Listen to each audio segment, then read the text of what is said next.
He llegado a creer, a mis 32 años, que el dinero es la única constante fiable.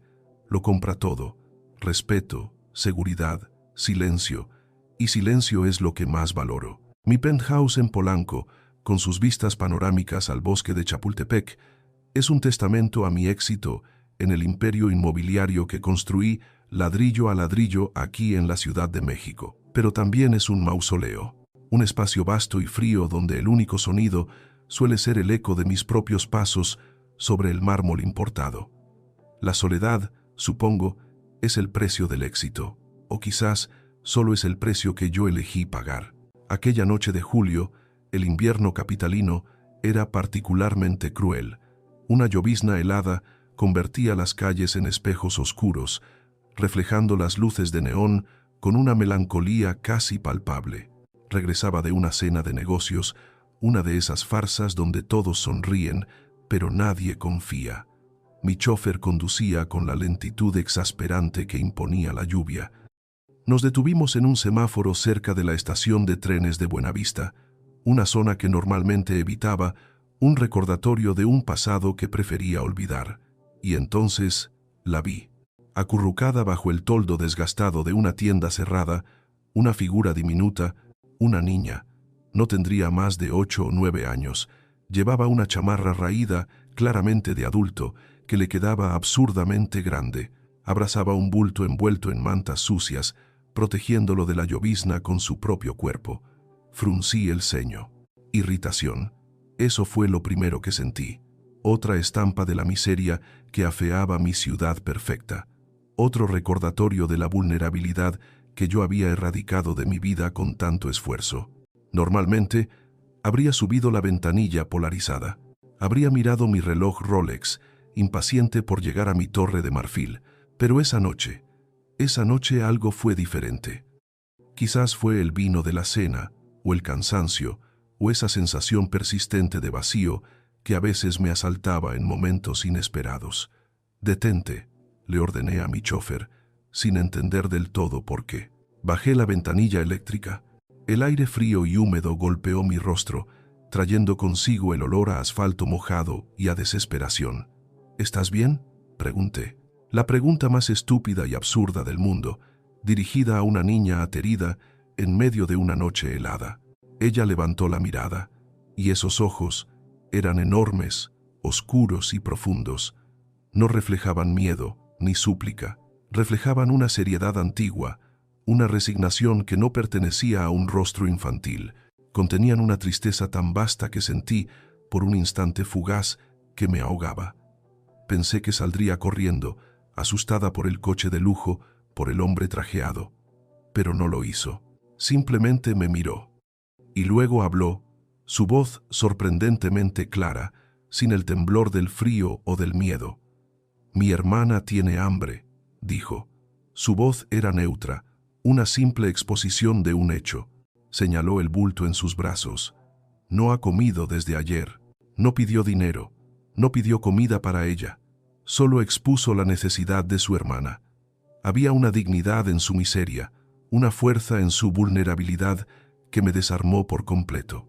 Rompió mis defensas de una manera que ninguna negociación hostil había logrado jamás. Sin pensarlo 2 veces, un impulso irracional guiando mis acciones, abrí la pesada puerta del auto. El interior cálido y lujoso contrastaba violentamente con la intemperie. «Sube», le dije. Mi propia voz sonaba extraña, desconocida. «Les compraré algo de comer». La desconfianza brilló inmediatamente en sus ojos oscuros. Dio un paso atrás, apretando más el bulto contra su pecho. «No voy a ningún lado sin Lucía», respondió. Su tono era firme, innegociable. Lucía. Así se llamaba el bulto, su hermana. Por supuesto, asentí rápidamente, sintiéndome estúpido por haberlo sugerido. «Las dos. Hay un restaurante a 2 cuadras. Podemos ir caminando si prefieres, para que veas que no hay peligro». La niña me estudió por un largo momento. Sus ojos evaluaron mi traje caro, mi reloj, mi rostro. Sopesó el riesgo contra la necesidad. Vi la lucha interna en su pequeña figura tensa. Finalmente, el hambre de su hermana, o quizás la suya propia, venció al miedo. «Me llamo Carmen», dijo, como si presentarse fuera un formalismo necesario antes de aceptar la ayuda de un extraño. Se levantó con dificultad. El movimiento reveló que el bulto era, efectivamente, una niña más pequeña, quizás de 4 años. Estaba dormida o inconsciente por el frío, su rostro pálido como la cera, sus labios resecos y agrietados. Carmen la acomodó con cuidado en sus brazos, un gesto maternal que me pareció a la vez tierno y terriblemente triste. Caminamos las 2 cuadras en silencio. Yo, incómodo en mi traje caro bajo la llovizna, ella, caminando a mi lado con una determinación silenciosa, protegiendo a su hermana, alerta a cualquier señal de peligro. El restaurante era un local familiar, pequeño y modestamente iluminado, de esos que milagrosamente permanecen abiertos hasta tarde. Olía a guiso casero y a pan caliente, un refugio contra la noche hostil. Nos sentamos en una mesa al fondo. Pedí sopa caliente, pollo, pan, todo lo que se me ocurrió que pudiera reconfortarlas. Carmen comió con una mezcla desgarradora de desesperación y autocontrol. Cada cucharada era rápida, eficiente, pero nunca descuidada. Y antes de llevarse nada a la boca, se aseguraba de que Lucía comiera primero. Soplaba la sopa con cuidado antes de acercar la cuchara a los labios de su hermana pequeña, que comía con los ojos cerrados en un estado de semi-inconsciencia. La escena era tan íntima, tan llena de un amor protector y desesperado, que sentí que estaba invadiendo algo sagrado. Aparté la mirada, sintiendo una vergüenza inexplicable. Cuando el hambre más urgente pareció saciarse, cuando Lucía empezó a mostrar algo de color en las mejillas, y Carmen dejó de devorar el pan como si fuera a desaparecer, me atreví a preguntar, ¿dónde están sus padres? Era la pregunta obvia, la que flotaba en el aire desde el principio. Carmen bajó la mirada, sus pequeños hombros encorvándose ligeramente. «Mamá murió», dijo en voz baja, «hace 3 meses. Tuberculosis», dijeron en el hospital. Su voz era plana, sin emoción, como si estuviera recitando un hecho aprendido. «¿Y tu papá?» Se encogió de hombros, un gesto pequeño, casi imperceptible, pero que gritaba abandono. «Nunca lo conocimos». Sentí una oleada de rabia impotente. ¿No tienen otros familiares? ¿Abuelos, tíos? ¿Alguien que pueda cuidarlas? Tenemos una tía. En Oaxaca, dijo, pero no contesta nuestras llamadas. El casero nos echó del cuarto donde vivíamos. Cuando no pudimos pagar más, Oaxaca, lejos, inalcanzable. ¿Cómo era posible? ¿Cómo podían 2 niñas, 2 huérfanas, estar solas en las calles de la Ciudad de México? ¿Dónde estaban los servicios sociales, el DIF, la supuesta red de seguridad? Mi mente empresarial buscaba una explicación lógica, un fallo en el sistema. Pero mi corazón, un órgano que creía atrofiado, solo sentía una profunda y dolorosa indignación. ¿Cuánto tiempo llevan en la calle?, pregunté, mi voz sonando más áspera de lo que pretendía. Temía la respuesta, pero necesitaba saber la magnitud del abismo en el que habían caído. Carmen me miró, sus ojos oscuros calculando. 42 días, respondió con una precisión matemática escalofriante. No dijo más de 1 mes o unas semanas. 42 días, cada uno contado, cada uno sobrevivido. Mi estómago se contrajo. 42 días, en julio, con el frío, la lluvia. ¿Cómo? ¿Cómo han sobrevivido? Encontré trabajo, dijo, y por primera vez hubo un atisbo de orgullo en su voz. Limpio puestos en el mercado de Jamaica por las mañanas. Nos dan la fruta y verdura que ya no pueden vender al final del día. Y a veces, si hace mucho frío, el velador nos deja dormir en el depósito de atrás. La naturalidad con la que relató su rutina era lo más perturbador. Limpiar mercados, comer sobras, dormir en un depósito. Para ella, Asus. ¿Cuántos años tienes, Carmen? Cumpliré 9 en octubre, respondió, de nuevo con ese orgullo infantil que chocaba brutalmente con la dureza de su realidad. 9 años. 9. A esa edad, mi mayor preocupación era si mi padre me compraría el nuevo Nintendo, si mis amigos me invitarían a su fiesta de cumpleaños. Mi universo era Polanco, el colegio privado, las vacaciones en Vail. Su universo era el mercado de Jamaica, la fruta magullada y un depósito frío. La disparidad era obscena, casi violenta. ¿Y Lucía?, pregunté, mi voz apenas un susurro. 4:30, respondió Carmen, instintivamente acariciando el pelo enredado de su hermana, que ahora, con el estómago lleno, comenzaba a cabecear de sueño sobre la mesa. Es muy inteligente, añadió, su rostro suavizándose por un momento. Ya sabe contar hasta 20 y reconoce todas las letras. Observé a las dos niñas, Carmen, con su rostro demasiado serio, sus movimientos calculados, una pequeña generala librando una guerra imposible por la supervivencia. Lucía, pequeña, frágil, como un pajarito caído del nido, pero con una chispa de vida latente en sus ojos, una chispa que ni 42 días en la calle habían logrado apagar del todo. Y entonces, una decisión comenzó a formarse en mi mente. No fue una decisión lógica ni calculada. Fue un impulso visceral, una certeza irracional que se apoderó de mí. No podía, simplemente no podía devolverlas a esa oscuridad. No podía darles 20 pesos y seguir mi camino hacia mi penthouse estéril. No podía fingir que no las había visto, que no conocía su historia. Hacerlo me convertiría en cómplice de la crueldad del mundo que las había abandonado.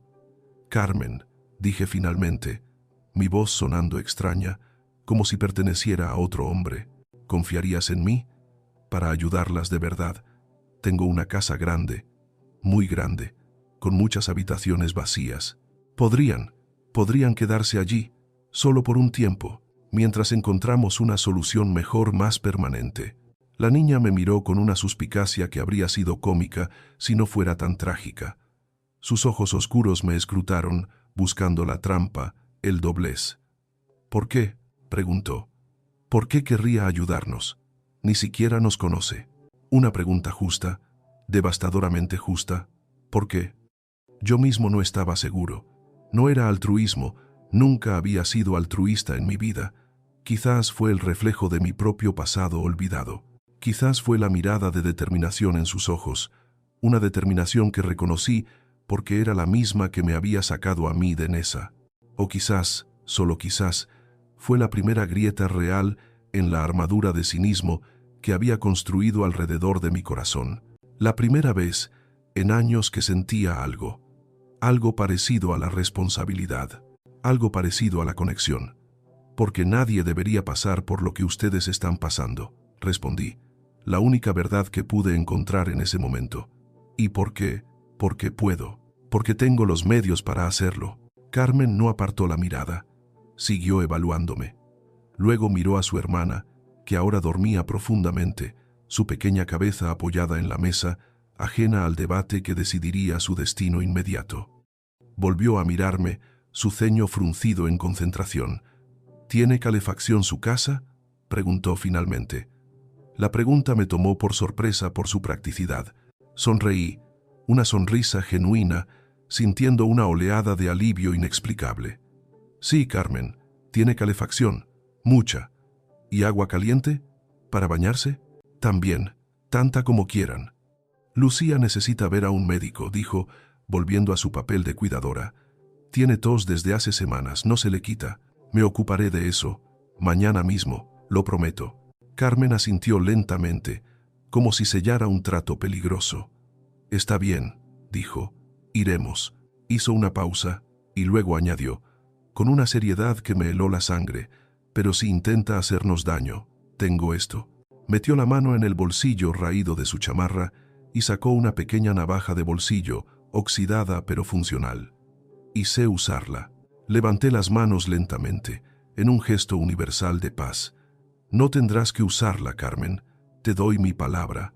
Ella me sostuvo la mirada por un segundo más, y luego asintió de nuevo y guardó la navaja. El trato estaba hecho, un trato basado en la desesperación de ella y en un impulso inexplicable mío, un trato que cambiaría mi vida para siempre. El trayecto hasta Polanco transcurrió en un silencio tenso. Pagué la cuenta en el restaurante y ayudé a Carmen a cargar a Lucía, que seguía profundamente dormida. Mi chofer nos esperaba con la puerta abierta, su rostro una máscara de confusión profesional. Al penthouse, por favor, le indiqué, ignorando su mirada inquisitiva. Lucía dormía en mis brazos ahora. Era increíblemente ligera, casi etérea. Su calor corporal se filtraba a través de mi saco caro.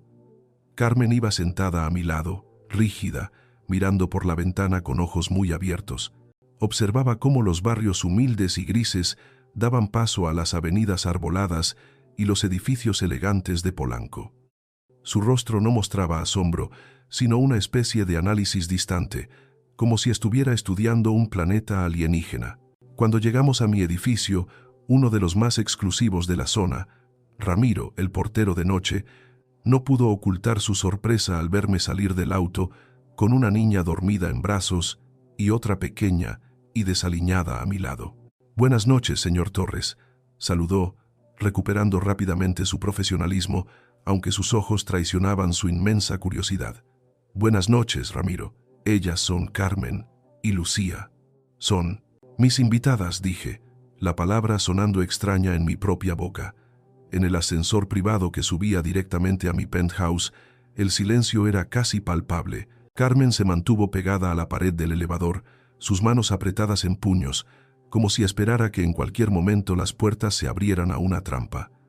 Respeté su silencio. Entendí que la confianza era un lujo que ella no podía permitirse fácilmente. Tendría que ganármela. Y no tenía idea de cómo empezar. El ascensor se abrió directamente a mi sala de estar. El penthouse ocupaba todo el último piso, un espacio vasto de mármol blanco, cristal y acero cromado, decorado con un minimalismo frío y costoso. Los ventanales del suelo al techo ofrecían una vista panorámica de la Ciudad de México iluminada, un mar de luces parpadeantes que se extendía hasta el horizonte, con el oscuro contorno del bosque de Chapultepec a lo lejos. Carmen contuvo el aliento. Pude ver el asombro en sus ojos, pero también una especie de intimidación. Nunca había visto tanto espacio, tanto lujo, concentrado en un solo lugar. Era la antítesis de todo lo que había conocido. «Por aquí», dije, mi voz sonando demasiado alta en el silencio.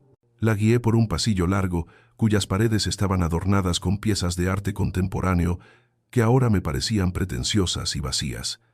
«Pueden usar esta habitación. Tiene su propio baño».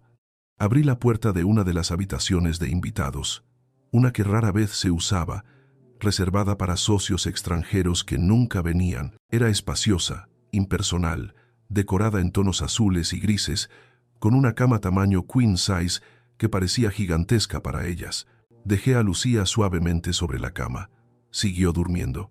«¿Dormiremos las dos aquí?», preguntó Carmen, su voz apenas un susurro, todavía aferrada a la entrada, como si no se atreviera a adentrarse más en ese territorio desconocido. «Si lo prefieren», respondí. «O Lucía puede usar la habitación de al lado, como se sientan más cómodas». Carmen negó con la cabeza rápidamente. «Prefiero que estemos juntas». Su necesidad de proteger a su hermana era absoluta. «Por supuesto», señalé una puerta adyacente. «El baño está ahí, hay toallas limpias en el armario y...» Me detuve. Un problema práctico. Uno de muchos que seguramente surgirían. «No tengo ropa que pueda quedarles».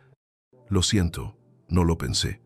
«Estamos bien así», interrumpió Carmen con su pragmatismo habitual. «Hemos dormido con la misma ropa por semanas». La declaración, dicha sin una pizca de autocompasión, me golpeó de nuevo. Semanas. La imagen mental me revolvió el estómago. «Al menos, déjenme prestarles unas camisetas mías, para que duerman más cómodas». Fui a mi habitación, un espacio igualmente grande y minimalista, y busqué en mi armario. Encontré 2 camisetas de algodón suave que usaba para estar en casa.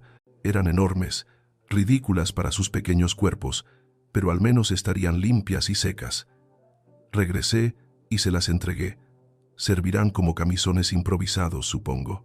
Expliqué cómo funcionaba la regadera, el agua caliente. «Pueden usar cualquier cosa que encuentren en el baño. Jabón, champú, lo que necesiten. Si necesitan algo durante la noche, cualquier cosa, mi habitación está al final del pasillo. La puerta de madera oscura». Carmen asintió, sus ojos aún cautelosos, pero pude ver el agotamiento extremo en su rostro. «Gracias», dijo simplemente. Me retiré, cerrando la puerta suavemente detrás de mí. Me quedé un momento allí, en el pasillo silencioso, escuchando. Oí el suave murmullo de Carmen despertando a Lucía, su voz baja y tranquilizadora explicándole dónde estaban. Luego, el sonido bendito del agua corriendo en la ducha. Al menos, estarían limpias y calientes por una noche. Caminé hasta mi estudio, un espacio con paredes de cristal que dominaba la ciudad. Me serví un whisky, doble. Lo necesitaba. ¿En qué demonios me había metido? Había recogido a 2 niñas de la calle, huérfanas, traumatizadas. Las había traído a mi fortaleza de soledad. ¿Y ahora qué? No tenía ni la más remota idea de cómo cuidar niños. Mi vida era una ecuación cuidadosamente calculada de reuniones, contratos, inversiones y cenas de negocios. No había variables para pañales, aunque Lucía ya no usaba, supuse, ni para cuentos antes de dormir, ni para fiebres nocturnas. Esto era caos, esto era emoción. Y la emoción era algo que yo había aprendido a suprimir, a controlar, a erradicar. Sin embargo, mientras miraba las luces de la ciudad que había conquistado, la ciudad que ahora parecía indiferente y lejana, sentí algo más. Algo que no era miedo ni arrepentimiento, era propósito. Por primera vez en años, quizás por primera vez desde que mi madre murió cuando yo estaba en la universidad, sentía que estaba haciendo algo que realmente importaba. Algo más allá de acumular ceros en mi cuenta bancaria. Mi teléfono vibró. Era un mensaje de Mateo Fernández, mi abogado, mi único amigo verdadero, el único que conocía al Alex de Nesa debajo del Alejandro Torres de Polanco. ¿Cómo fue la cena con los brasileños? ¿Cerramos el trato? Miré la hora. Casi medianoche. La cena de negocios. Parecía haber ocurrido en otra vida, en otro universo. Bien, respondí escuetamente. Luego, tras un momento de duda, añadí, necesito verte mañana, temprano, en mi casa. Es urgente. La respuesta de Mateo fue inmediata. ¿Problemas? ¿La constructora? ¿Los japoneses? Sonreí levemente. No, exactamente. Problemas, diferentes. Te explicaré mañana. Dejé el teléfono. El whisky seguía intacto en mi mano. Regresé silenciosamente por el pasillo hacia la habitación de las niñas. La puerta estaba entreabierta. Me asomé con cuidado, conteniendo la respiración. La única luz era la que se filtraba bajo la puerta del baño. Carmen y Lucía estaban acurrucadas en medio de la enorme cama queen size, perdidas entre las sábanas blancas y edredones de plumas. Estaban limpias, sus cabellos aún húmedos pegados a sus frentes. Vestían mis camisetas, que les llegaban hasta los tobillos, como pequeñas tiendas de campaña. Carmen tenía un brazo protector alrededor de su hermana, incluso dormida, pero lo que me impactó fue la expresión de sus rostros. Por primera vez, desde que las encontré bajo el toldo, parecían niñas. La tensión había desaparecido del rostro de Carmen. El ceño fruncido se había relajado. La palidez enfermiza de Lucía era menos pronunciada. Dormían profundamente, con la respiración acompasada, con la seguridad absoluta que solo proviene de sentirse, finalmente, a salvo. Cerré la puerta con un cuidado infinito, como si estuviera protegiendo algo increíblemente frágil y precioso. Me dirigí a mi propia habitación, un espacio tan grande como impersonal. Sabía que el sueño tardaría en llegar. Mi mente era un torbellino de preguntas sin respuesta, de dudas, de planes incipientes. No sabía qué haría mañana, ni pasado mañana. No sabía cómo encajarían estas 2 pequeñas vidas en mi existencia meticulosamente ordenada. No sabía si estaba cometiendo el error más grande de mi vida o si estaba, por fin, haciendo algo verdaderamente correcto. Lo único que sabía con certeza era que no podía devolverlas a la calle, que algo en la mirada de Carmen, algo en la fragilidad de Lucía, había tocado una fibra profunda en mi alma, una fibra que creía muerta y enterrada bajo capas de éxito y cinismo. Y con ese pensamiento, Alejandro Torres, el hombre que lo tenía todo y a la vez nada, se quedó mirando el techo, escuchando el silencio de su casa, un silencio que ya no se sentía vacío, sino expectante. Acababa de dar el primer paso en un camino desconocido, un camino que intuía, con una mezcla de terror y excitación, que cambiaría su vida para siempre. Desperté sobresaltado con los primeros rayos del amanecer, filtrándose por los ventanales. Por un instante, la noche anterior me pareció un sueño febril y extraño, pero el silencio de la casa era diferente. No era el silencio vacío de siempre, era un silencio habitado, expectante. Me levanté y caminé descalzo hacia la cocina, siguiendo un impulso, y allí estaba Carmen, de pie sobre uno de los bancos de diseño italiano de la isla de la cocina, intentando alcanzar los vasos en un estante alto. Llevaba aún mi camiseta, que le quedaba como un vestido, y su cabello oscuro estaba revuelto por el sueño. Al oírme entrar, se giró rápidamente, casi perdiendo el equilibrio. Sus ojos se abrieron con alarma, como un animalito sorprendido. «Buenos días», dije suavemente, para no asustarla. Levanté las manos en señal de paz. «Buenos días», respondió ella, con una formalidad que contrastaba con su apariencia infantil. Bajó del banco. «Lucía tiene sed». No quería molestar. «No molestas», le aseguré, acercándome para bajarle un vaso.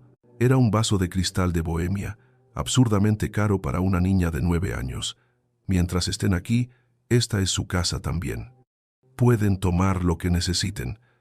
Ella tomó el vaso con un gesto de agradecimiento contenido, pero sus ojos seguían siendo cautelosos.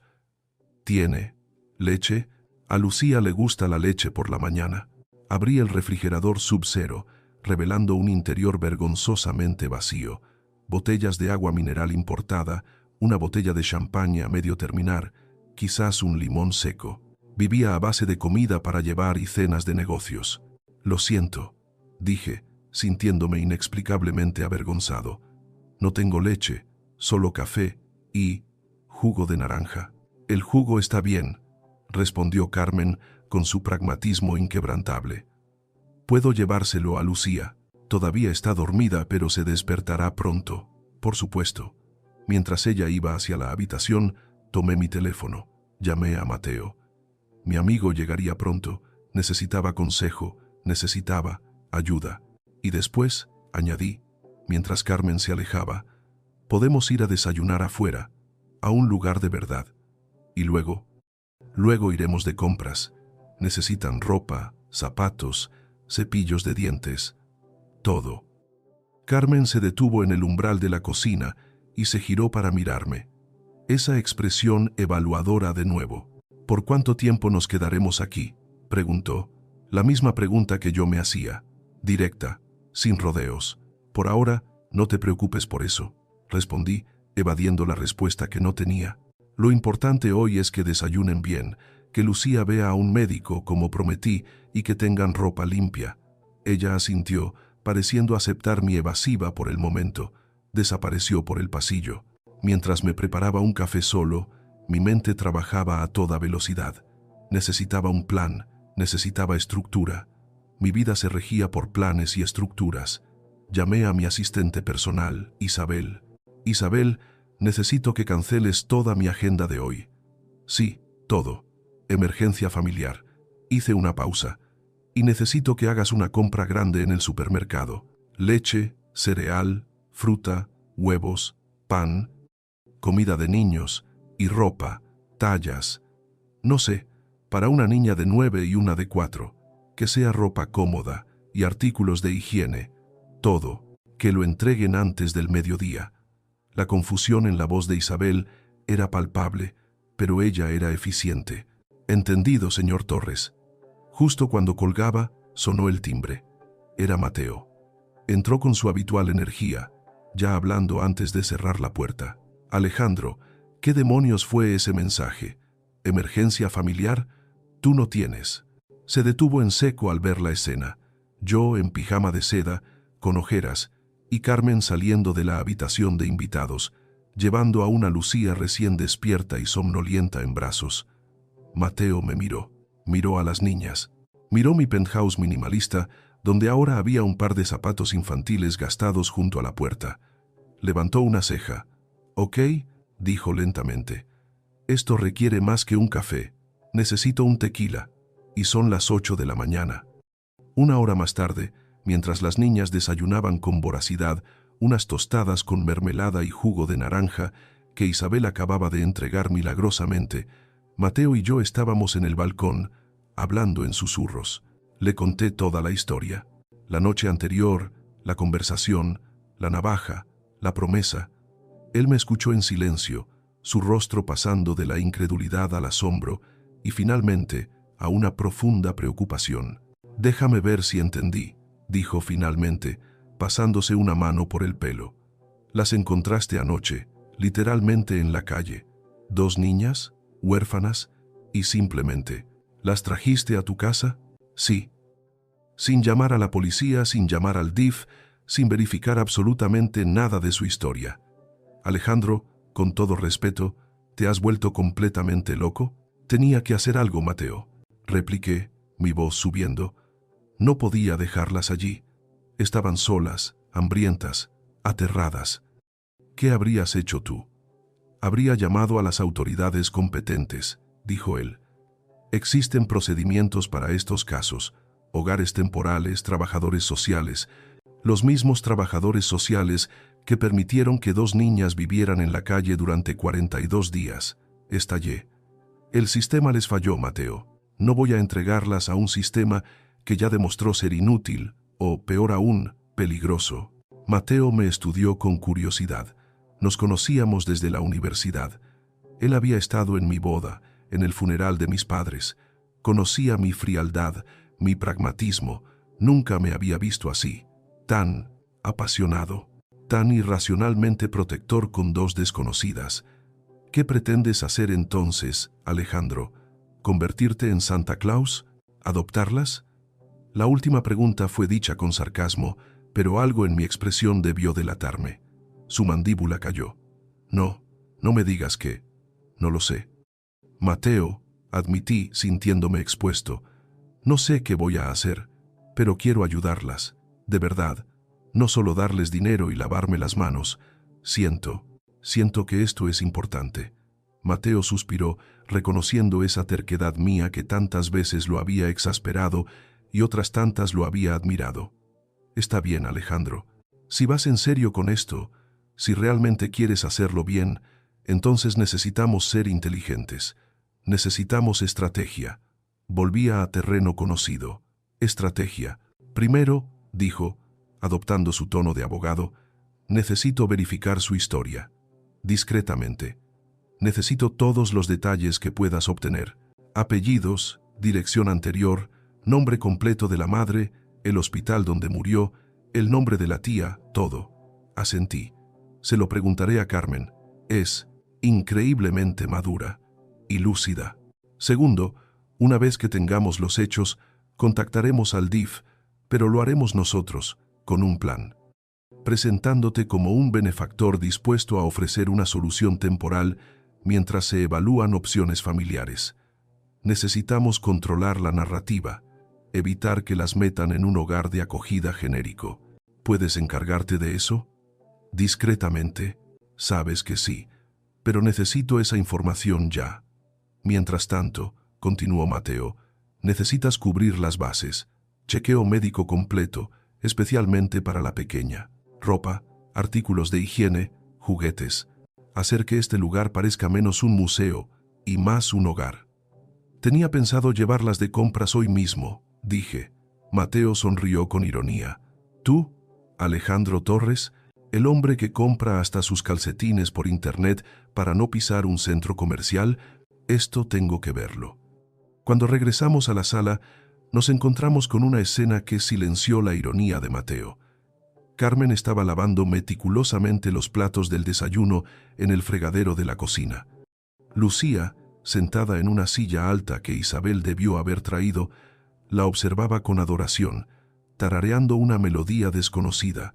«Carmen, no tienes que hacer eso», le dije, mi voz sonando extraña. Ella se giró, secándose las manos en un paño. «Siempre limpiamos donde nos quedamos», respondió con esa naturalidad suya que era a la vez digna y desgarradora. «Es lo correcto». Algo en esa frase simple, en la integridad inquebrantable de esa niña de 8 años que había perdido todo menos su sentido del deber, nos conmovió profundamente a ambos. Mateo me miró y en sus ojos vi que empezaba a entender. Esto no era una locura. Esto era algo más. La mañana se convirtió en una delicada danza de interrogatorio y observación. Mientras yo intentaba, torpemente, mantener a Lucía entretenida con unos bloques de construcción que Isabel había incluido en la entrega, un juguete que nunca había visto antes en mi casa, Mateo se sentó con Carmen en la mesa del comedor. Con su calma profesional de abogado, pero con una amabilidad genuina, comenzó a hacerle preguntas. Observé desde la distancia. Carmen respondió con una precisión sorprendente. María Gómez, su madre, murió en el Hospital General hace 3 meses y 1 semana. Tuberculosis fulminante. Su padre, desconocido. La tía, Verónica Gómez, hermana de su madre, vivía en algún lugar cerca de Oaxaca de Juárez. La última vez que hablaron fue por teléfono, justo después de la muerte de María, pero la tía sonaba, distante, ocupada. El desalojo del pequeño departamento, en la colonia Doctores, cerca de Buenavista, tenía sentido, por falta de pago, 2 semanas después del funeral. Los 42 días sobreviviendo entre la calle y el mercado de Jamaica. Mateo tomaba notas discretamente en su tableta. Pude ver la impresión creciendo en su rostro. El relato de Carmen era coherente, detallado, sin inconsistencias ni exageraciones dramáticas. Era la cruda verdad, narrada con la franqueza brutal de quien ha vivido demasiado en muy poco tiempo. No había lágrimas, no había autocompasión, solo hechos. Lucía, a mi lado, parecía ajena a la gravedad de la conversación. Estaba completamente absorta en construir una torre improbablemente alta con los bloques. Solo levantaba la vista cuando Carmen mencionaba algo que ella reconocía, asintiendo silenciosamente, o cuando miraba a su hermana mayor, como buscando una señal invisible de aprobación o seguridad. Su dependencia de Carmen era total. Bueno, dijo finalmente Mateo, cerrando su tableta. Con esto puedo empezar a investigar. Verificaré el certificado de defunción. Intentaré localizar a la tía, con discreción, y veré qué opciones legales tenemos realmente. ¿Cuánto tiempo llevará eso?, pregunté, ansioso. Unos días. Quizás 1 semana para tener un panorama completo. Necesito ser cuidadoso. Carmen, que había estado escuchando atentamente cada palabra, intervino. Su voz era baja pero firme. Podemos quedarnos aquí mientras tanto. No era una pregunta, era una afirmación y una promesa implícita. Prometo que no molestaremos. Puedo ayudar con la limpieza y cuidar de Lucía. Por supuesto que pueden quedarse, respondí inmediatamente, quizás demasiado rápido. Y no tienen que ganarse su lugar aquí, Carmen. Son mis invitadas. Le dirigí una mirada significativa a Mateo. Una mirada que decía, esta es mi decisión. Ella asintió, aunque pude ver en sus ojos que el concepto de recibir algo sin dar nada a cambio le resultaba profundamente extraño, casi sospechoso. La visita al médico esa tarde fue reveladora y preocupante. Llamé a mi pediatra de confianza, el doctor Ramírez, un hombre mayor y amable que me conocía desde niño. Aceptó verlas de inmediato en su consultorio privado en Las Lomas. Lucía tenía, efectivamente, una bronquitis incipiente. Afortunadamente, no ha progresado a neumonía, dijo el doctor después de auscultarla, pero necesita antibióticos fuertes y reposo. Carmen, por su parte, aunque físicamente más resistente, mostraba signos claros de desnutrición leve y un agotamiento crónico. Está funcionando con las reservas, explicó el doctor. Ramírez, necesita urgentemente una alimentación balanceada, muchas horas de sueño y, francamente, dejar de ser la adulta de la familia. Me entregó las recetas y una lista de vitaminas. Luego, me apartó un momento mientras las niñas se vestían. Alejandro, dijo en voz baja, necesitan apoyo psicológico. Ambas han pasado por un trauma inmenso, la pérdida de la madre, el abandono, la vida en la calle. Asentí. Lo sé. ¿Alguna recomendación? Tengo una colega excelente, la DRA, Elena Herrera, especialista en trauma infantil y duelo. Te enviaré su contacto, pero ve con calma. Especialmente con la mayor. Ganarse su confianza será clave. La expedición de compras fue surrealista. Me sentí como un extraterrestre en el centro comercial Santa Fe. un lugar que normalmente solo pisaba para ir a restaurantes exclusivos. Ahora estaba en tiendas departamentales, rodeado de familias, cochecitos de bebé y música pop, ayudando a 2 niñas a elegir desde calcetines hasta chamarras. Fue extraño y extrañamente gratificante. Carmen, fiel a su naturaleza, se mostraba reticente. Elegía solo lo más básico, lo más barato. ¿Estás segura de que necesitas solo 2 pares de pantalones?, le pregunté. Son suficientes, respondió. Tuve que insistir, casi obligarla, a aceptar más ropa, argumentando que necesitaría cambios para la escuela, para jugar. Lucía, en cambio, era un torbellino. Después de superar su timidez inicial, sus ojos brillaban ante cada estante de ropa colorida, y entonces pasamos frente a una juguetería. Se detuvo en seco, sus ojos clavados en una muñeca en el escaparate, una muñeca con un vestido brillante y largo cabello rubio. ¿Te gusta?, le pregunté, viendo el anhelo en su rostro. Asintió tímidamente. Pero fue Carmen quien habló, protectora como siempre. Es muy cara, Lucía. No podemos. Miré el precio. Era una cantidad insignificante para mí. Menos de lo que gastaba en propinas en una semana. No te preocupes por eso, dije, tomando la mano de Lucía y entrando a la tienda. Hoy es un día especial. La sonrisa que iluminó el rostro de Lucía cuando le entregué la muñeca. Fue como ver salir el sol después de una tormenta. Pura, radiante, transformadora. Por primera vez, vi a la niña pequeña detrás de la fachada de miedo, y algo dentro de mí, algo duro y frío, se derritió irremediablemente. Bautizó a la muñeca Esperanza en el acto. Para Carmen, sabiendo que la ropa no la emocionaría, elegí algo diferente. Fuimos a una librería. ¿Te gusta leer?, le pregunté, recordando la nota del doctor Ramírez sobre ganarse su confianza. Mamá me enseñó, respondió, sus ojos recorriendo los estantes con un brillo de interés. Decía que los libros son puertas que nadie te puede cerrar. Sentí un nudo en la garganta. Su madre sonaba como una mujer increíble. Tu mamá era muy sabia. La extraño mucho, confesó Carmen de repente en un susurro, como si la frase se le hubiera escapado. Fue la primera vez que me permitió ver su vulnerabilidad de forma voluntaria. Lo sé, respondí suavemente. Resistí el impulso de abrazarla, de consolarla. Sentí que necesitaba espacio. Y está bien extrañarla. Nunca dejarás de hacerlo, pero con el tiempo, el dolor se vuelve un poco más. Compañero, me miró con curiosidad.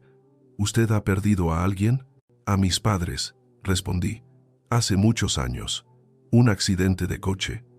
Ella asintió lentamente, como si esa pieza de información encajara en un rompecabezas invisible que estaba armando sobre mí. Por eso estás solo, dijo. No fue una pregunta, fue una observación, y su precisión me dejó momentáneamente sin palabras. Esta niña de 8 años veía más allá de mi fachada de éxito, veía la soledad que yo intentaba ocultar. De regreso al penthouse, el coche lleno de bolsas de ropa, juguetes y libros, recibí la llamada de Mateo. Hablé con la tía Verónica en Oaxaca, informó. Su tono era grave. La situación es complicada. Mi corazón dio un vuelco. ¿Qué descubriste? Verónica Gómez, comenzó Mateo, su voz profesional pero teñida de preocupación. 42 años, divorciada, trabaja como cajera en un supermercado en Oaxaca. Vive en un apartamento pequeño, apenas se mantiene a sí misma y tiene problemas con el alcohol. Un escalofrío me recorrió la espalda. Problemas serios, según los vecinos que pude contactar discretamente, sí, frecuentes, y vive con una pareja, un hombre con antecedentes por violencia doméstica. Cerré los ojos, sintiendo una mezcla de alivio culpable y horror. Alivio porque esta información descartaba a la tía como una opción viable. Horror por imaginar a Carmen y Lucía en ese entorno. Absolutamente no, declaré con firmeza. No puedo entregarlas a alguien así. Sería enviarlas de un infierno a otro. Estoy de acuerdo, dijo Mateo. Pero eso nos deja en una posición legal delicada. Ella es, técnicamente, el pariente más cercano. ¿Hablaste con ella? ¿Mencionaste a las niñas? Sí. Al principio se mostró evasiva, casi desinteresada. pero cuando mencioné la posibilidad de una pensión estatal por la tutela, hizo una pausa. Su interés cambió drásticamente. Empezó a hacer muchas preguntas sobre cuánto dinero podría recibir. Basura, pura y simple basura humana. Mi decisión se solidificó. Mateo, olvida a la tía. No es una opción. Punto. Entendido. Pero eso nos deja con las otras dos vías. Notificar oficialmente al DIF, arriesgándonos a que las separen y las envíen a un albergue temporal mientras buscan una familia adoptiva. O, presioné, o que tú solicites formalmente la custodia temporal. Ahora, con la tía descartada por no ser idónea, tus posibilidades aumentan considerablemente. Podríamos argumentar que ya están contigo, que has demostrado un compromiso, que separarlas sería un trauma adicional. ¿Crees que un juez me la daría? Soy soltero, sin experiencia.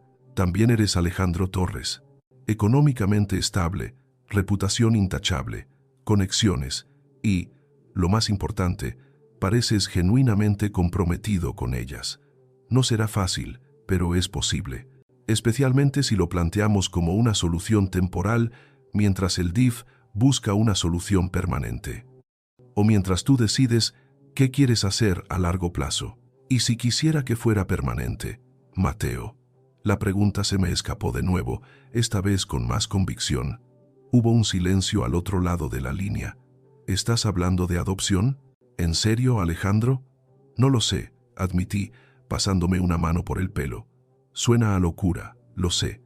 Hace 3 días, mi mayor preocupación era el índice Nikkei. Y ahora no puedo imaginar esta casa sin ellas. Es irracional. Quizás no, dijo Mateo suavemente. Quizás es lo más racional que has hecho en años. He visto cómo las miras, Ale, y cómo te miran ellas a ti. Hay algo ahí, algo real. Hizo una pausa. Legalmente, notificar al DIF es el camino correcto. Pero si me preguntas como tu amigo, sigue tu instinto. Si sientes que estas niñas deben estar contigo, entonces lucha por ellas. Con todo, colgué el teléfono, mi mente un torbellino, luchar por ellas. La idea resonó en mi interior con una fuerza inesperada. Esa noche, después de una cena improvisada, la asistente de mi oficina, Isabel, había hecho maravillas con la lista del supermercado y ahora el refrigerador parecía el de una familia normal. Las niñas se prepararon para dormir. Tenían pijamas nuevos, cepillos de dientes de colores. Lucía insistía en que Esperanza, su muñeca, también necesitaba lavarse los dientes antes de dormir. Observé la escena desde el umbral, maravillado por su capacidad de adaptación, por cómo encontraban normalidad en medio del caos. ¿Nos leerías un cuento?, preguntó Lucía, sus ojos brillantes de anticipación, extendiéndome uno de los libros que habíamos comprado. La petición me tomó por sorpresa de nuevo. ¿Yo? ¿Están seguras? No soy muy bueno. Sí, por favor, insistió ella. Carmen asintió en silencio, expectante. Me senté torpemente en el borde de la cama de Carmen. Abrí el libro, uno sobre un osito perdido que buscaba a su familia. Comencé a leer, mi voz de negociador sonando extraña en el contexto de osos de peluche y bosques encantados. Titubeé al principio, pero poco a poco me dejé llevar por la historia. Empecé a cambiar las voces para los personajes, a hacer pausas dramáticas. Cuando terminé, Lucía aplaudió. Otra vez, pidió. Mañana, prometí, riendo. Ahora a dormir. Incluso Carmen sonreía, una sonrisa pequeña y tímida que transformó su rostro serio. Gracias, Alejandro, dijo, usando mi nombre por primera vez, como le había sugerido. Buenas noches, niñas. Descansen. Esa noche, mientras intentaba trabajar en mi estudio, los contratos y los informes me parecían irrelevantes, escritos en un idioma extranjero. Mi mente volvía una y otra vez a la conversación con Mateo, a la sonrisa de Lucía, a la mirada pensativa de Carmen. Custodia temporal, adopción, familia. Eran conceptos tan ajenos a mi vida hasta hace 3 días, y ahora ocupaban todo mi pensamiento. Me levanté y caminé de nuevo hacia su habitación. Abrí la puerta suavemente. La lámpara de noche que habíamos comprado proyectaba una luz tenue y cálida. Dormían profundamente. Carmen, como siempre, con un brazo protector sobre Lucía. Esperanza, la muñeca, estaba acurrucada entre ellas. Había una paz en esa habitación, una sensación de seguridad y pertenencia que contrastaba brutalmente con la soledad estéril del resto del penthouse. Y fue entonces, en la quietud de la noche, observando a esas dos pequeñas desconocidas que habían irrumpido en mi vida, que Alejandro Torres, el calculador y frío magnate inmobiliario, sintió que su corazón tomaba una decisión irreversible, una decisión que su mente lógica aún no se atrevía a formular en voz alta, pero que su alma ya reconocía como la única verdad posible. Lucharía por ellas, no por 6 meses, para siempre. A la mañana siguiente, llamé a Mateo. Inicia los trámites, custodia temporal, con la intención de solicitar la adopción plena lo antes posible. Hubo un silencio. ¿Estás seguro, Alejandro? Es un compromiso de por vida. Nunca he estado más seguro de nada en mi vida, Mateo. La decisión estaba tomada. Una calma extraña, una sensación de propósito claro, se asentó sobre mí. Ya no había dudas, solo un camino por delante. Mateo, aunque sorprendido por mi rapidez, se puso en marcha de inmediato. Preparó la solicitud de custodia temporal, argumentando mi idoneidad como tutor, basándose en mi estabilidad financiera, mi reputación y, crucialmente, el vínculo ya existente con las niñas y la falta de alternativas familiares viables. Mientras los engranajes legales comenzaban a moverse, mi vida en el penthouse se transformaba a un ritmo acelerado. Contraté, por recomendación de Mateo, a una psicóloga infantil, la Dra. Elena Herrera, la misma que había mencionado el doctor Ramírez. Era una mujer cálida y perceptiva que conectó inmediatamente con las niñas, especialmente con Carmen. Comenzaron sesiones 2 veces por semana, un espacio seguro para que ellas pudieran empezar a procesar su duelo y su trauma. También contraté a una tutora, una joven estudiante de pedagogía llamada Laura, que venía 3 veces por semana para ayudar a Carmen a ponerse al día académicamente antes de empezar el colegio. Carmen resultó ser una estudiante brillante, absorbiendo conocimientos como una esponja, especialmente en matemáticas. «Tiene una mente lógica increíble», me dijo Laura después de la primera semana. «Aprende más rápido que cualquier niño de su edad que haya conocido». Lucía, demasiado pequeña para la tutoría formal, pasaba las mañanas conmigo mientras yo intentaba trabajar desde casa. Descubrí que tenía una imaginación desbordante y una capacidad infinita para hacer preguntas. ¿Por qué el cielo es azul? ¿A dónde van los pájaros cuando llueve? ¿Los edificios sueñan? Intentaba responder lo mejor que podía, a menudo recurriendo a Google bajo la mesa. Era agotador y maravilloso.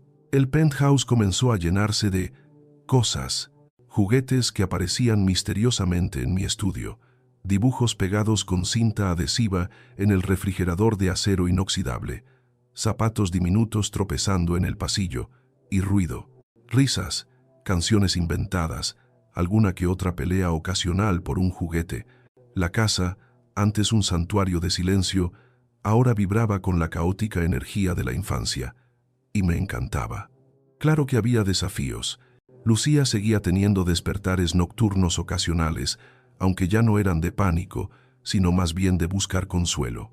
Yo me levantaba, la llevaba a mi cama, algo que el Alejandro de hace unas semanas habría considerado impensable, y ella se volvía a dormir acurrucada a mi lado. Carmen, aunque progresaba, seguía siendo reservada con sus emociones, construyendo muros invisibles cada vez que se sentía vulnerable. Aprender a leer sus señales, a darle espacio cuando lo necesitaba y cercanía cuando la buscaba sin pedirla, se convirtió en mi principal tarea. Un día, mientras trabajábamos en un rompecabezas juntas, Carmen me preguntó: «¿Alejandro?» Hacía poco había empezado a usar mi nombre. «Sí, Carmen. ¿Tú tenías mamá y papá?» «Sí, los tuve», respondí con cuidado. «Murieron cuando yo era un poco mayor que tú, en un accidente». «¿Y te sentiste solo?» «Mucho», admití. «Muchísimo». Ella asintió, como si mi respuesta validara sus propios sentimientos. A veces pienso que si cierro los ojos muy fuerte, mamá volverá». Sentí un nudo en la garganta. Me senté a su lado en el suelo.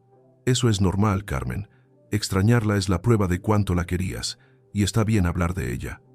Podemos hablar de ella siempre que quieras, contarme cosas que te gustaban de ella, cosas que hacían juntas. Sus ojos se iluminaron con una chispa. ¿De verdad? ¿De verdad? Y entonces empezó a hablar. Me contó sobre cómo su mamá le enseñó a leer con los anuncios de la calle, cómo le cantaba mientras cocinaba frijoles, cómo le trenzaba el cabello cada mañana.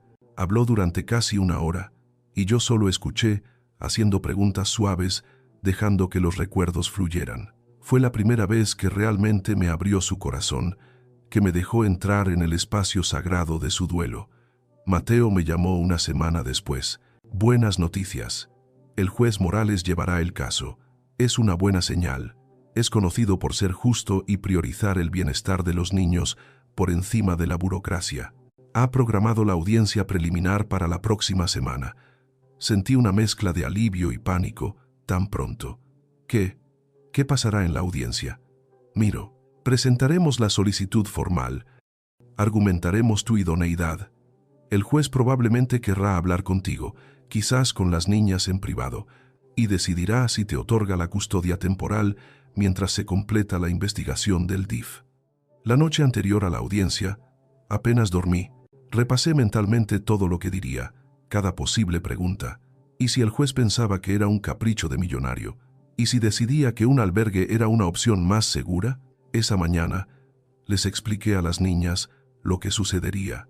Hoy, un señor importante, un juez, va a decidir si pueden quedarse conmigo por más tiempo, les dije durante el desayuno. Intenté sonar tranquilo, pero mi voz temblaba ligeramente. Él quiere asegurarse de que están bien aquí, que están seguras y felices. ¿Y si nos pregunta si queremos quedarnos contigo?, preguntó Lucía, untando mermelada en su pan con una seriedad inusual. Entonces, deben decir la verdad, respondí, mirándolas a ambas, lo que realmente sientan en su corazón.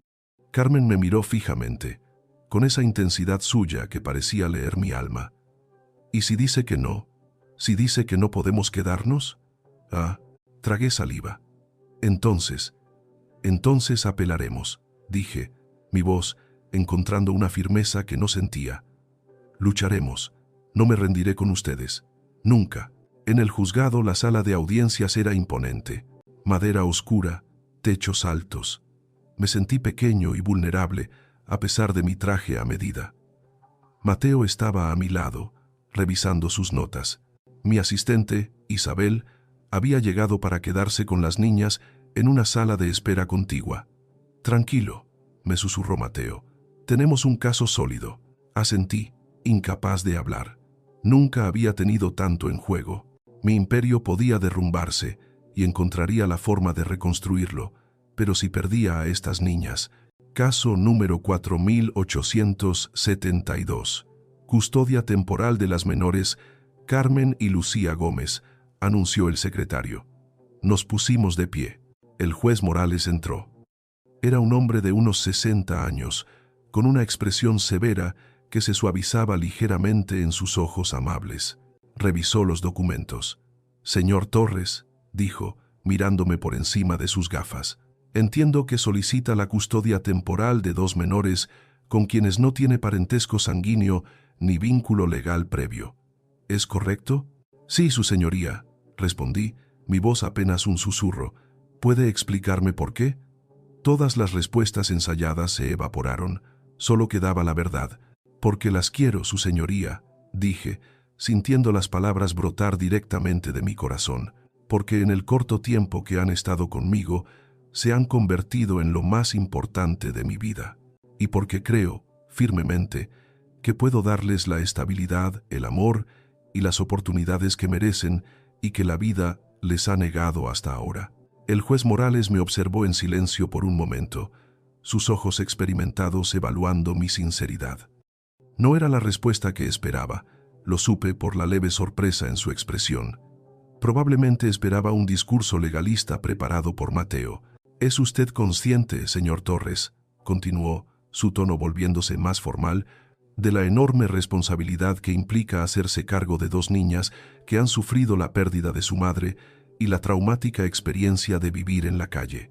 No es una tarea sencilla. Lo soy, Su señoría, afirmé con convicción, completamente consciente, y estoy preparado.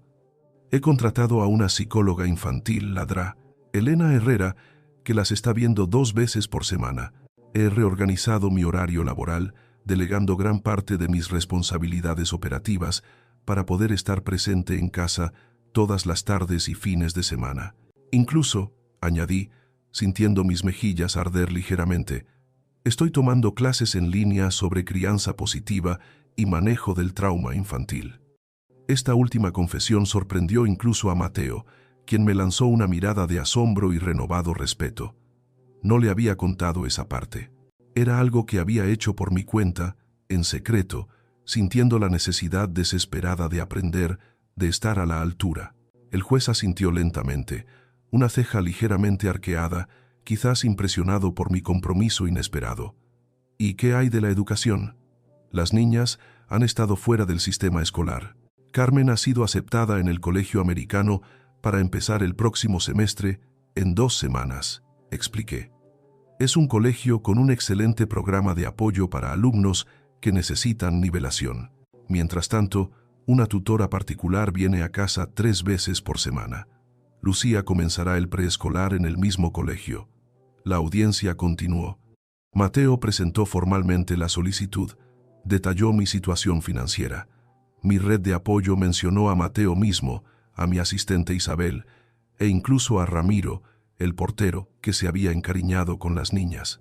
El juez hizo preguntas incisivas sobre mis planes a largo plazo, sobre cómo manejaría mi trabajo con la crianza, sobre mi falta de experiencia previa. Respondí cada pregunta con honestidad, sin ocultar mis miedos, pero enfatizando mi compromiso absoluto. Finalmente, el juez dijo lo que más temía. Necesito hablar con las niñas, en privado. Mientras esperaba fuera de la sala, los minutos se convirtieron en horas. Mi mente era un torbellino. ¿Qué estarían diciendo? ¿Habría sido Carmen capaz de expresar su deseo de quedarse o su miedo la habría paralizado? ¿Habría entendido Lucía la importancia de sus palabras? Recordé mi promesa. Lucharemos, no me rendiré. Pero, ¿y si mi lucha no era suficiente? ¿Y si el sistema, a pesar de las buenas intenciones del juez, decidía que yo no era la opción adecuada? Finalmente, después de una eternidad, el secretario me llamó de vuelta. Mi corazón latía tan fuerte que podía oírlo en mis oídos. Las niñas ya no estaban. Me senté frente al juez, sintiendo mis manos sudar. El juez Morales me observó con una expresión indescifrable. «Señor Torres», comenzó, y su tono era grave. «He hablado extensamente con ambas menores». Hizo una pausa, revisando sus notas. Carmen muestra una madurez y una resiliencia extraordinarias para su edad. Es notable. Lucía es, como era de esperar, más vivaz e inmadura, pero también muestra una inteligencia y una percepción agudas. Asentí, sin atreverme a respirar. Lo que me ha impresionado profundamente, continuó el juez, levantando la vista de sus papeles para mirarme directamente, es la forma inequívoca en que ambas expresaron su deseo de permanecer bajo su cuidado. En solo 3 semanas, usted parece haber logrado establecer un vínculo de confianza y afecto que es fundamental para su recuperación. Hizo una pausa, particularmente notable en el caso de Carmen, quien, según los informes psicológicos preliminares, presenta comprensibles y severas dificultades para confiar en figuras de autoridad adultas, especialmente masculinas. Una oleada de alivio tan intensa me recorrió que casi me mareo, pero el juez aún no había terminado. Levantó una mano. Sin embargo, otorgar la custodia de 2 menores, en estas circunstancias, a un hombre soltero, sin experiencia previa en crianza y con una carrera tan demandante como la suya, es una decisión que este tribunal no puede tomar a la ligera. Va en contra de muchos protocolos establecidos. El alivio se convirtió en hielo. Por lo tanto, continuó el juez, y cada palabra caía como un martillo, he decidido. Hizo una pausa dramática que casi me mata. Otorgarle la custodia temporal. Por un periodo inicial de 6 meses. Pude volver a respirar. 6 meses. Era un comienzo. Era una oportunidad. Durante estos 6 meses, continuó el juez, su tono ahora más severo, Se realizarán visitas de seguimiento mensuales por parte del DIF. La DRA. Herrera deberá presentar informes quincenales sobre el progreso emocional de las niñas. Al término de este período, reevaluaremos la situación para considerar la custodia permanente. Gracias, su señoría, logré decir, mi voz ronca por la emoción. Le aseguro que no. No me agradezca aún, señor Torres, me interrumpió. Los próximos 6 meses serán cruciales. Deberá demostrar, no con palabras, sino con hechos, que puede proporcionar no solo un hogar lujoso, sino un entorno familiar estable, seguro y emocionalmente nutritivo. Que puede ser el padre que estas niñas necesitan y merecen. Lo haré, prometí, mirándolo directamente a los ojos. No les fallaré. Eso espero, respondió él, y por primera vez vi una leve sonrisa en sus labios. Porque ellas confían ciegamente en usted. Carmen, añadió consultando sus notas de nuevo, me dijo algo que me impresionó profundamente. Dijo, él nos mira como si fuéramos importantes, no como si fuéramos un problema. Esas palabras, las palabras de Carmen, me golpearon con la fuerza de una revelación. Así me percibía ella. Como alguien que la valoraba, sentí una mezcla abrumadora de orgullo y humildad. Al salir de la sala, encontré a las niñas esperando con Isabel, sus rostros llenos de ansiedad. Me arrodillé frente a ellas. ¿Y bien?, preguntó Carmen, conteniendo la respiración. Nos quedamos juntos, dije, mi voz quebrándose. Por ahora, por 6 meses, y si todo va bien, después será para siempre. La explosión de alegría de Lucía fue instantánea. Se lanzó a mis brazos gritando. Carmen tardó un segundo más, sus ojos buscando confirmación en los míos. Cuando vio la verdad allí, sus hombros se relajaron y las lágrimas de alivio comenzaron a rodar por sus mejillas. Extendí mi otro brazo y la incluí en el abrazo. Por primera vez, los 3 juntos, un núcleo familiar improvisado pero real. ¿Y podemos pintar mi pared de rosa?, preguntó Lucía entre risas y lágrimas. Puedes pintar tu pared del color que quieras, pequeña, respondí, riendo también. Esa noche, celebramos. Pedí pizza, algo que nunca hacía, y vimos una película animada en la sala de cine de mi penthouse, una habitación que nunca usaba. Las niñas se quedaron dormidas en el enorme sofá, acurrucadas juntas, Lucía abrazando a Esperanza, Carmen aferrada a un libro que había empezado a leer. Las llevé en brazos a su habitación, una a una. Mientras las arropaba, me sentí abrumado por una ternura y un sentido de responsabilidad tan intensos que eran casi dolorosos. 6 meses. Tenía 6 meses para demostrarle al mundo y a mí mismo que podía ser el padre que ellas necesitaban. 6 meses para construir una familia sobre las ruinas de sus vidas y de la mía no sería fácil. Pero mientras observaba sus rostros pacíficos a la luz de la luna que entraba por la ventana, supe que no había nada en el mundo que deseara más. Los 6 meses del período probatorio pasaron volando, en una vorágine de adaptación, aprendizaje y crecimiento mutuo. La vida en el penthouse encontró su propio ritmo, una mezcla caótica y hermosa de rutinas escolares, sesiones de terapia, deberes, juegos y, sobre todo, la construcción lenta pero constante de una dinámica familiar. La adaptación escolar de Carmen fue, como había anticipado, el mayor desafío inicial. Era académicamente brillante, superando rápidamente a sus compañeros a pesar de haber perdido casi un año escolar. Pero socialmente le costaba encajar. Su madurez forzada, su pasado traumático y su desconfianza innata hacia los extraños la hacían parecer distante, incluso altanera, a los ojos de otros niños de 9 años, cuyas mayores preocupaciones eran los videojuegos o la ropa de marca. Hubo incidentes. No solo el altercado por los comentarios crueles, sino también momentos de aislamiento autoimpuesto, dificultades para trabajar en equipo, una reticencia a participar en juegos o fiestas. Cada incidente era una oportunidad para mí de aprender a ser padre. Aprendí a escuchar sin juzgar, a validar sus sentimientos de frustración y diferencia, pero también a enseñarle, con paciencia, habilidades sociales, a animarla a dar pequeños pasos fuera de su zona de confort. «No les gusto», me dijo una noche, después de rechazar una invitación a una fiesta de cumpleaños. Soy rara. No eres rara, Carmen, le respondí, sentándome a su lado en su cama, ahora pintada de un azul cielo profundo. Su elección. Eres diferente. Has vivido cosas que ellos no pueden ni imaginar. Y eso te hace fuerte, te hace perceptiva, pero también te hace sentir como si estuvieras viendo el mundo a través de un cristal. Hice una pausa, pero eso no significa que no puedas conectar.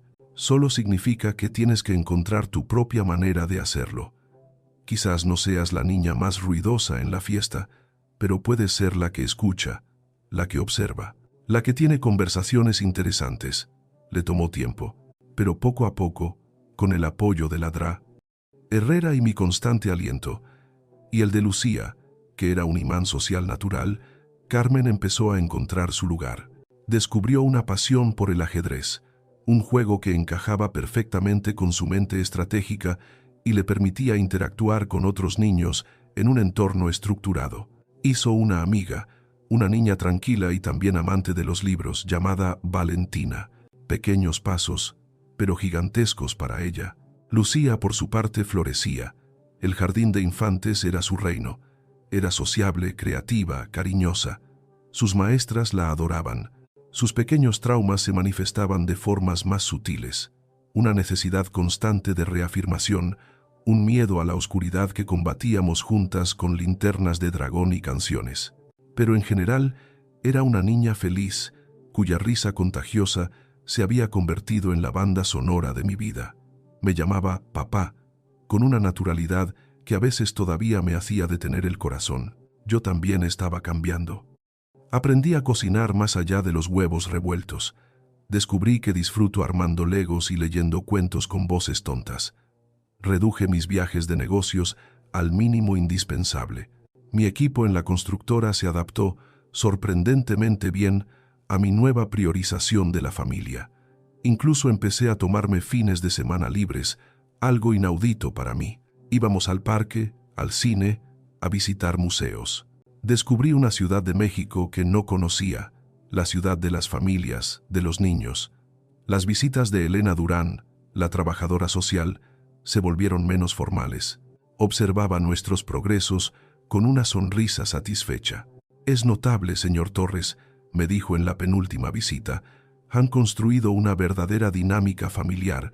Las niñas están seguras, están sanando, y usted parece haber nacido para esto». Sus palabras me llenaron de una confianza que necesitaba desesperadamente mientras se acercaba la audiencia final. Octubre llegó, y con él el 9º cumpleaños de Carmen. Recordando su deseo del año anterior, planeé una celebración sencilla pero significativa. «¿Qué te gustaría hacer este año, Carmen?», le pregunté. Ella lo pensó seriamente. Podemos invitar a Valentina y quizás a Mateo, el niño con el que juego ajedrez». Mi corazón dio un salto. Quería invitar amigos. «Claro que sí. Será genial. ¿Y podemos ir al Papalote Museo del Niño? Valentina dice que es increíble». «Me parece un plan perfecto», respondí sonriendo. El día del cumpleaños fue mágico. Ver a Carmen interactuar tímidamente, pero con creciente confianza, con sus 2 amigos en el museo, explicando las exhibiciones con su inteligencia característica, fue uno de los momentos más felices de mi vida. Esa noche tuvimos una pequeña fiesta en casa. Solo nosotros 4, Valentina, Mateo y doña Carmen, la madre de Sofía, mi socia, que se había convertido en una especie de abuela adoptiva para las niñas. Hubo pastel, regalos, principalmente libros, y un tablero de ajedrez profesional que la hizo gritar de emoción, y muchas risas. Esa noche, mientras la arropaba, Carmen me abrazó con fuerza. «Gracias, papá». La palabra ya no era tímida, era suya. «Fue el mejor cumpleaños de mi vida. El primero de muchos, mi valiente», le respondí, besando su frente. 2 semanas después, estábamos de nuevo en el juzgado. Esta vez, la atmósfera era diferente, menos tensa, más formal. La Dra. Herrera presentó su informe final, destacando el progreso excepcional de ambas niñas y recomendando enfáticamente la custodia permanente. Elena Durán hizo lo mismo, su informe lleno de observaciones positivas sobre nuestro vínculo y la estabilidad del hogar. El juez Morales nos escuchó atentamente, revisó los informes. Luego, nos miró a los tres. Carmen y Lucía estaban sentadas a mi lado, esta vez presentes desde el principio. Señor Torres, Carmen, Lucía, dijo el juez, hace 6 meses tomamos una decisión basada en la esperanza y en la evaluación de un potencial. Hoy tomamos una decisión basada en la evidencia y en la realidad construida. Hizo una pausa. Es evidente para este tribunal que ustedes tres han formado una familia sólida, amorosa y funcional. Por lo tanto, es decisión de este tribunal otorgar al señor Alejandro Torres la custodia permanente y definitiva de las menores Carmen y Lucía Gómez. Un suspiro colectivo de alivio recorrió la sala. Abracé a mis hijas, sintiendo sus pequeños cuerpos temblar de emoción. Asimismo, continuó el juez, con una sonrisa, dada la clara voluntad expresada por las menores y el compromiso demostrado por el señor Torres, apruebo y recomiendo que inicien, cuando lo consideren oportuno, el proceso de adopción plena. Salimos del juzgado flotando. Éramos oficialmente, legalmente, irrevocablemente, una familia. Esa noche, mientras celebrábamos con helado, se estaba convirtiendo en una tradición. Carmen, siempre pensando en el futuro, preguntó: «Papá, ¿qué significa adopción plena?» «Significa», expliqué mirándola a los ojos, «que si ustedes están de acuerdo, podrían llevar mi apellido. Serían Carmen y Lucía Torres Gómez. Serían mis hijas ante la ley, no solo en mi corazón». «¿Seríamos Torres?», preguntó Lucía, probando el sonido. «Me gusta», dijo Carmen después de un momento de reflexión. «Carmen Torres Gómez». «A mí también me gusta», dije, mi voz llena de emoción. «Entonces, ¿cuándo lo hacemos?», preguntó Lucía con impaciencia. Reí. «Pronto, pequeña, muy pronto». Mientras las veía discutir animadamente sobre cómo sonarían sus nuevos nombres, sentí una profunda sensación de paz. El camino había sido inesperado, lleno de obstáculos y miedos. Pero cada paso, cada lágrima, cada risa, había valido la pena. Había encontrado mi propósito no en construir edificios, sino en construir un hogar. Había encontrado mi mayor riqueza no en mi cuenta bancaria, sino en los ojos de mis hijas. Y mientras la noche caía sobre la Ciudad de México, Alejandro Torres, el hombre que una vez valoró el silencio por encima de todo, sonrió ante el sonido de las voces infantiles que llenaban su casa, la dulce melodía de su nueva vida. La palabra permanente resonó en mi mente durante días, semanas. Permanente. Tenía un peso, una solidez, que contrastaba con la fragilidad de los últimos meses. Ya no estábamos en un periodo de prueba. Ya no había un reloj contando hacia un juicio final. Éramos una familia, oficialmente, definitivamente. Y esa certeza, en lugar de asustarme con su irrevocabilidad, me trajo una paz profunda, una sensación de anclaje que no había sentido nunca antes. Iniciamos el proceso de adopción plena casi de inmediato. Fue, irónicamente, mucho más sencillo que la audiencia de custodia. Con la recomendación del juez, los informes favorables del DIF y de la DRA, Herrera, y sobre todo, con la clara voluntad de las niñas, los trámites avanzaron con una fluidez inesperada. El momento de elegir oficialmente sus nombres fue especial.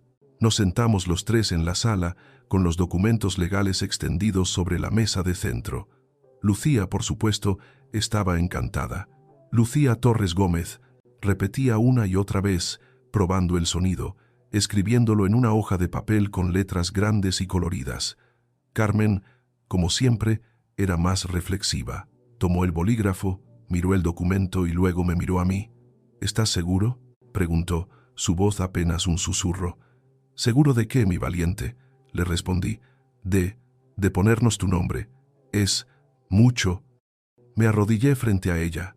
«Carmen», le dije, tomando sus manos, «ponerles mi nombre no borra el de su madre.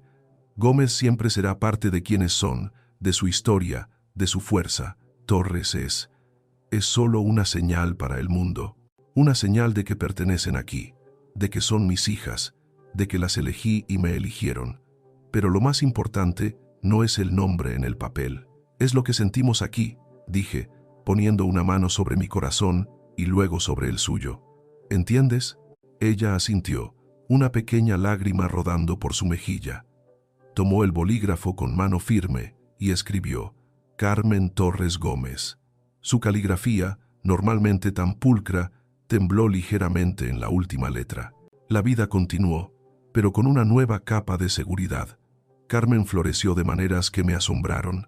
La niña que temía hablar, que se escondía detrás de muros de silencio, encontró su voz, no solo en el ajedrez, donde se convirtió en campeona escolar, sino también en el debate. Descubrió que tenía una mente aguda para argumentar, una pasión por la justicia. Verla defender un punto de vista en una cena, con lógica implacable y una convicción tranquila, me llenaba de un orgullo casi doloroso. Seguía siendo introvertida, selectiva con sus amistades, pero ya no era por miedo, sino por elección. Había encontrado su fuerza interior. Lucía. Lucía. Era un torbellino de energía, creatividad y afecto. Llenaba la casa de dibujos, de canciones inventadas, de abrazos espontáneos. Desarrolló una sorprendente empatía. Si me veía preocupado por el trabajo, venía y me daba palmaditas en la espalda. No te preocupes, papá, todo saldrá bien, y si no, podemos comer helado.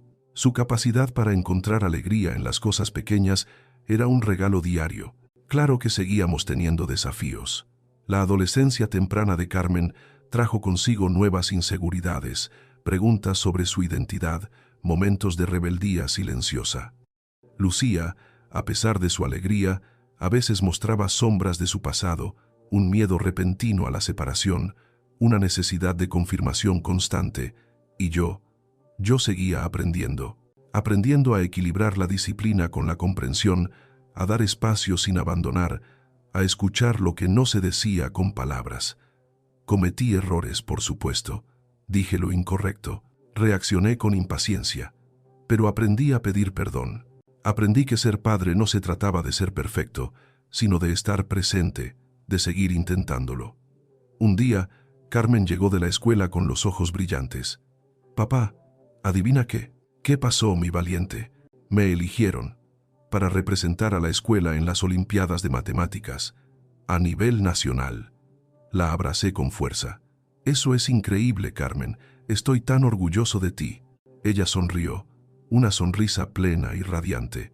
Y pensé que quizás, si gano, podríamos visitar Oaxaca, donde vivía mamá. Dijiste que hablaríamos de ella cuando yo quisiera. Me quedé sin aliento. Era la primera vez que mencionaba voluntariamente un deseo de conectar con su pasado de esa manera. Claro que sí, Carmen, respondí, mi voz llena de emoción. Iremos. Cuando tú estés lista. El día de la firma final de la adopción llegó unos meses después. Estábamos de nuevo en el juzgado, pero esta vez la atmósfera era diferente. Era una formalidad, una celebración. El juez Morales nos recibió en su despacho, no en la sala de audiencias. Había pastelitos y jugo. Bueno, familia Torres Gómez, dijo el juez sonriendo. ¿Listos para hacerlo oficial? Leímos los documentos finales. Firmé donde me indicaron. Y luego les tocó a ellas. Lucía firmó con un garabato entusiasta. Carmen tomó el bolígrafo, miró el papel, donde ahora figuraba su nombre completo, Carmen Torres Gómez. Me miró a mí, y luego firmó, su mano firme, su decisión clara. El juez golpeó un sello. Felicidades, dijo. Oficialmente, son padre e hijas. Salimos del juzgado bajo el sol brillante. Lucía parloteaba sin parar sobre cómo ahora teníamos el mismo apellido, como en las películas. Carmen caminaba a mi lado en silencio, pero su mano buscó la mía y la apretó con fuerza. Y en ese simple gesto sentí la culminación de todo el viaje. Los años pasaron. El penthouse dejó de ser minimalista. Se llenó de vida, de fotos familiares en las paredes, incluyendo una hermosa foto enmarcada de María Gómez, sonriendo, de libros escolares, de proyectos de arte, del sonido constante de risas y conversaciones. Mi imperio inmobiliario siguió creciendo, pero ya no era el centro de mi universo. Era el medio para un fin: asegurar el futuro de mis hijas, financiar proyectos sociales a través de la fundación que creé en honor a su madre, y tener la flexibilidad para estar presente. Carmen, fiel a su promesa, ganó las Olimpiadas de Matemáticas. Fuimos a Oaxaca, visitamos la tumba de su madre. Fue un viaje emotivo, lleno de lágrimas silenciosas y recuerdos compartidos. No borró el dolor, pero le dio un lugar. Años después, eligió estudiar Derecho en la UNAM. «Quiero defender a los que no tienen voz, papá», me dijo, como Mateo hizo por nosotras. Lucía encontró su pasión en el arte. Llenó nuestra casa y nuestras vidas de color y creatividad. Se convirtió en una joven vibrante y compasiva, voluntaria en albergues infantiles, siempre defendiendo al más débil, con una alegría de vivir contagiosa. Hoy, mientras escribo esto en mi estudio, ya no con un whisky en la mano, sino con una taza de café frío y un dibujo de Lucía pegado en mi monitor, veo por la ventana. La Ciudad de México se extiende bajo un cielo azul brillante. Carmen, ahora en su último año de Derecho, vendrá a cenar esta noche. Lucía está en su habitación, probablemente pintando y escuchando música a todo volumen. Hace casi 15 años, en una noche lluviosa como cualquier otra, tomé una decisión impulsiva. Recogí a 2 extrañas de la calle. Esa decisión no solo salvó sus vidas, salvó la mía. Me sacó de mi torre de marfil y me devolvió al mundo real. Me enseñó el verdadero significado del éxito, de la familia, del amor incondicional. Carmen y Lucía no son mis hijas de sangre, pero son mis hijas de corazón, de elección, de destino. Son mi legado, son mi mayor orgullo, son, simplemente, mi todo. Y a veces, en la quietud de la noche, cuando paso por su antigua habitación, ahora convertida en un cuarto de juegos lleno de luz, todavía puedo escuchar el eco lejano de una voz infantil diciendo: «¿Tiene calefacción su casa?». Y sonrío. Porque sí, Carmen, mi valiente hija, esta casa siempre tendrá calefacción para ti, y agua caliente, y libros, y sobre todo, siempre tendrá un hogar, nuestro hogar.